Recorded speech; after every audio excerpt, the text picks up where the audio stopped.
સ્થાનિક સ્વરાજ્યની ચૂંટણીમાં ભાજપે ઐતિહાસિક જીત મેળવી છે, ત્યારે અમદાવાદ જિલ્લામાં ભાજપને 66% વોટ શેર મળ્યો છે।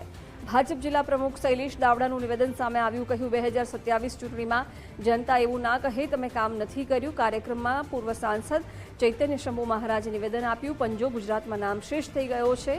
2027માં ઐતિહાસિક જીત તરફ આગળ વધવાનું છે। કોઈ મતદાર નારાજ ન થાય તેનું ધ્યાન રાખજો। કાર્યક્રમમાં પૂર્વ મંત્રી ભૂપેન્દ્રસિંહ ચુડાસમાએ પણ નિવેદન આપ્યું। 4 મેના રોજ પશ્ચિમ બંગાળ જીતવાના છીએ, હવે જીતની સમીક્ષા કરવી પડશે। આજ 90% જેટલી સીટ જીત્યા છીએ। આ કોઈ પદ નથી, આપણી જવાબદારી છે।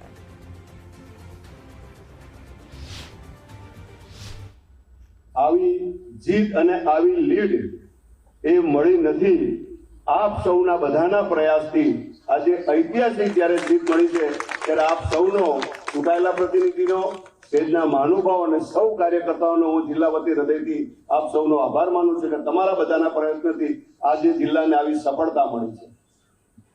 બાપુ, તમે જનસંઘમાંથી જ્યારે કામ ચાલુ કર્યું ને, ત્યારે તમે 7%, 8% મતમાં રાજી થઈ જતા હતા અને ધીરે ધીરે જનસંઘથી 80માં ભાજપ અને આજ સુધીનું છે।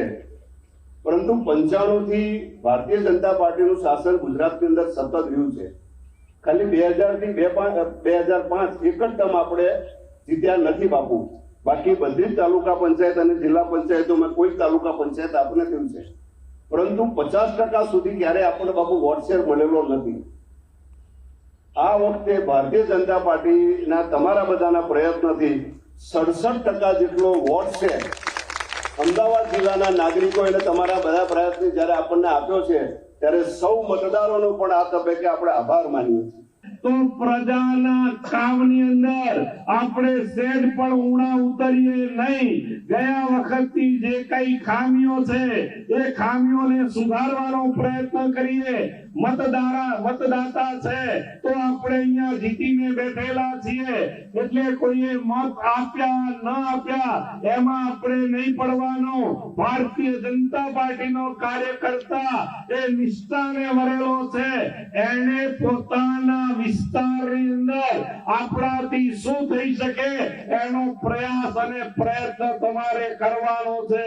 અને છેલ્લે પાર્ટીના કાર્યક્રમમાં પણ મિત્રો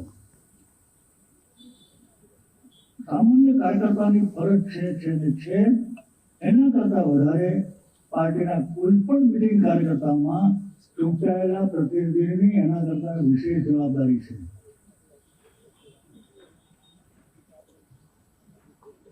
અને જવાબદારી સાથે